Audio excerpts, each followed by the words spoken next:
Napabilang sa 119 na bagong kaso ng COVID-19 Delta variant carrier na namonitor ng Philippine Genome Center Biosurveillance Report as of July 24 ang isang estudyanteng kabalen na taga Mexico, Pampanga.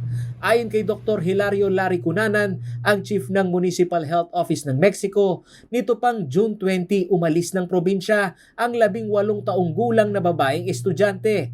At June 27 umano nang iyon ay sumailalim sa RT-PCR test sa Philippine General Hospital kung saan nakumpirmang tinamaan siya ng COVID-19. Habang sa ika-9 na araw o July 8 ay kinumpirmang Delta variant ang dumapo sa kabalen na estudyante. Uling umuwi po dito ang pasyente noong June 20. At nag-positive siya, nag-develop siya ng symptom yung June 27. Yeah. On the June 28 po, nagpa-test siya po sa Philippine General Hospital. Doon po siya nag-positive. 9 days after, binalita ng Philippine Genome Center through DOH na Delta variant po. That is July 8. Dilinaw ni Dr. Cunanan na hindi umabot sa critical stage ang estudyanteng kabalen at hindi sa quarantine facilities ng Pampanga ito namalagi. Nitong July 16 din umano ay nagnegatibo ito sa COVID-19 at ngayon namamalagi siya sa condo unit sa Maynila. And on July 16, nag-negative na po siya sa RT-PCR test. Presently, ang pasyente po ay naka-stay sa kanyang private condo unit sa somewhere in Manila. Naging maagap naman umano ang Mexico Municipal Health Office sa contact tracing kaugnay ng kaso ng estudyanteng kabalen, lalo na sa mga immediate family nito.